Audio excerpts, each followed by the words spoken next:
In order to understand what speech needs to be stopped in this modern era, we need to understand an issue called stochastic terrorism. The term stochastic means for something to be randomly determined, having a high likelihood to happen at some point, but cannot be actually reliably predicted when or how in any meaningful way. Stochastic terrorism, then, is when so-called lone wolf terrorists that are not directly associated with any particular group nor have been directly instructed by any particular figure, become a likely outcome of a certain rhetoric, conspiracy, or culture of fear, but cannot have their actions directly linked to the person or group creating or spreading that rhetoric, conspiracy, or culture of fear, due to the random and unpredictable pattern of who will take that rhetoric, conspiracy, and culture of fear and actually turn it into real physical violence against other humans. Two good examples of this are Alex Jones and Chaya Raichek of InfoWars and Libs of TikTok fame, respectively. Alex Jones is a right-wing commentator who markets himself as speaking the truths the mainstream media don't want the public to hear, while selling solutions to the problems he reports on. Donald Trump himself is a big fan of InfoWars, their shared passion for baseless conspiracies and getting donations from the people who believe them, resulting in a natural collaborative relationship, if not explicitly, certainly in a more nebulous fashion. This led to Jones attending rallies on January 5th and 6th after months of rhetoric urging Trump supporters to prepare to fight against the results of any election that didn't result in their favor, making him a particularly desired person of interest for the January 6th Insurrection Investigation Committee.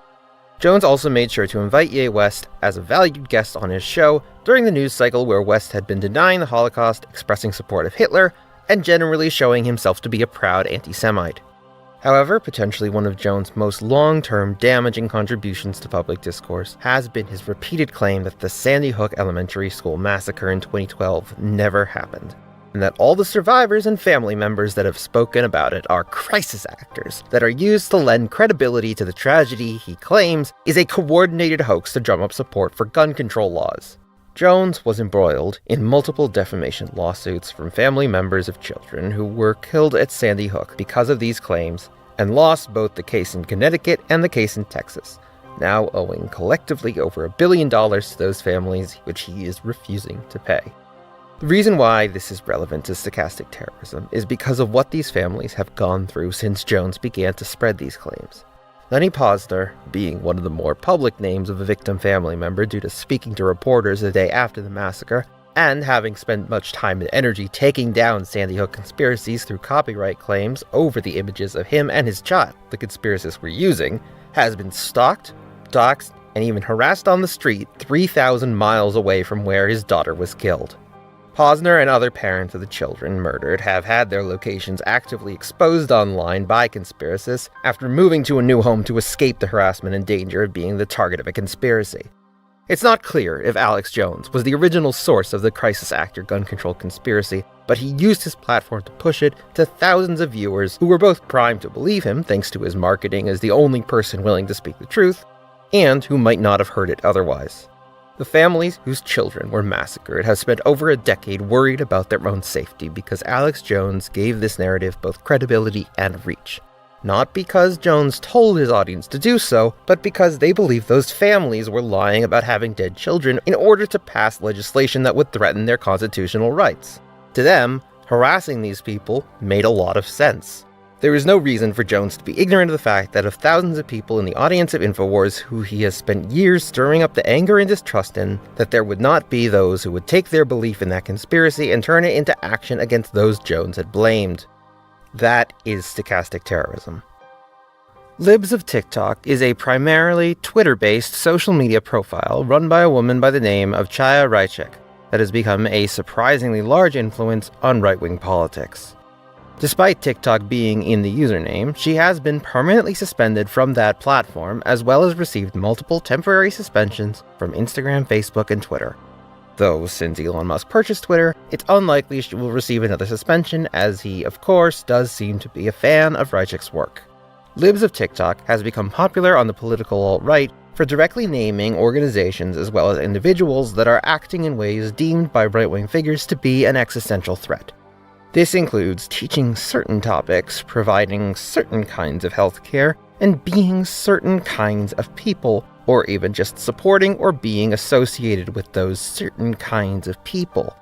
Most commonly, though certainly not solely, Reichik shares and reposts the social media posts of LGBTQI+ individuals and those who support them in even the most trivial ways, framing them in inflammatory posts that call them groomers, predators, pedophiles, indoctrinators, and other outrage-fueling terms. Taylor Lorenz of The Washington Post, who discovered Reichik's identity in 2022, writes, "Just 4 months after getting started, Libs of TikTok got its big break. Joe Rogan started promoting the account to the millions of listeners of his hit podcast. By January, Reichik's page was leaning hard into groomer discourse, calling for any teacher who comes out as gay to their students to be fired on the spot. She called on her followers to contact schools that were allowing boys into the girls' bathrooms, and pushed the false conspiracy theory that schools were installing litter boxes in bathrooms for children who identify as cats. She also purported that adults who teach children about LGBTQ+ identities are abusive, that being gender non-conforming or an ally to the LGBTQ+ community is a mental illness, and referred to schools as government-run indoctrination camps for the LGBTQ+ community. DeSantis' press secretary Christina Pushaw credited the account with opening her eyes and informing her views on the state's restrictive legislation that bans discussion of sexuality or gender identity in kindergarten through 3rd grade. She and Libs of TikTok have interacted with each other at least 138 times publicly, according to a report by Media Matters. When asked by the Post about her relationship with the account, Pushaw wrote, "I follow, like, and retweet Libs of TikTok. My interactions with that account are public," and added that she's a strong supporter of its mission. Fox News hosts Jesse Waters and Tucker Carlson began featuring content straight from Libs of TikTok on air, with Carlson urging his viewers to follow it before it's banned if you want to know what may be happening in your child's school. While Libs of TikTok directly impacting legislation is concerning in and of itself, it becomes significantly more so when understanding how the account's targets' lives changed after Reichik chose to aim her focus on them. As detailed by trans reporter Aaron Reed, Reichik has a long history of targeting a location, and that location then being the recipient of violent threats. Shortly after her tweets against Boston Children's Hospital, the hospital began receiving a series of bomb threats, partially shutting it down at times. In Kiel, Wisconsin, after the account posted tweets targeting a school district there, multiple replies called for violence against the district. The district was then paralyzed for over a month by bomb threats. Similar examples could be seen in Pittsburgh Children's Hospital, Dornbecker Children's Hospital, Phoenix Children's Hospital, and more. All in all, the account has been linked to potentially inciting 66 separate threat events, most of which occurred within 5 days of her tweets as of December of 2022. This is stochastic terrorism. Another example of stochastic terrorism that showcases how it's become a political strategy is a pattern of deadly massacres starting in 2018, motivated by the Great Replacement theory. The Great Replacement theory, touted by right-wing pundits and politicians such as Donald Trump, Marjorie Taylor Greene, Tucker Carlson, and Matt Walsh, is an alt-right conspiracy that claims a shadowy cabal, which is often code for Jews, is trying to replace white people with various minorities, in particular immigrants and BIPOC. While the massacres we are about to discuss started in 2018, the Great Replacement theory has its roots before that, with one of its biggest entries into the mainstream seemingly coming by way of the deadly Unite the Right rally in Charlottesville in 2017. Khalid Rahman, I hope I pronounced that correctly, of Newsweek reported on the pattern in May 2022 after the mass shooting of 13 people at a Buffalo supermarket, 11 of them black, and killing 10 of them. Rahman reports that there have been at least 4 different instances of massacres motivated by this specific conspiracy. Pittsburgh, Tree of Life synagogue shooting. Robert Bowers, October 27, 2018. Christchurch, New Zealand, mosque shootings. Brenton Tarrant, March 15, 2019. El Paso, Texas, Walmart shooting. Patrick Cruzes, August 3, 2019. Buffalo, New York, shopping mall shooting. Peyton Gendron, May 14, 2022. I don't particularly care if I got any of those names wrong, as they really don't deserve that amount of effort from me. The staff advice reported something similar in July 2022 that listed even more.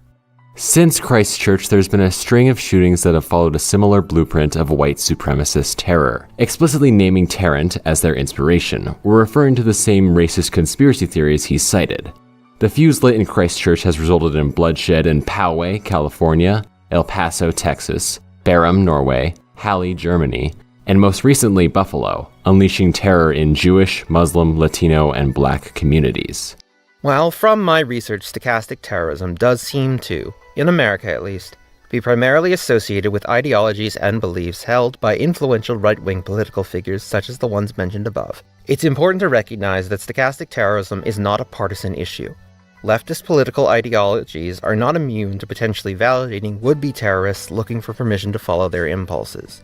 We must push back on all dehumanizing language and generalizations, because the more comfortable we get with dehumanizing our enemies, the more comfortable we get with violence or death.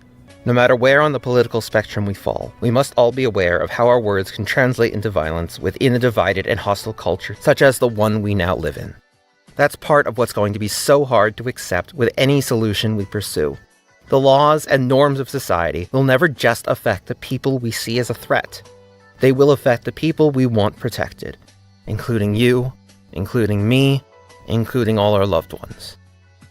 Stay compassionate.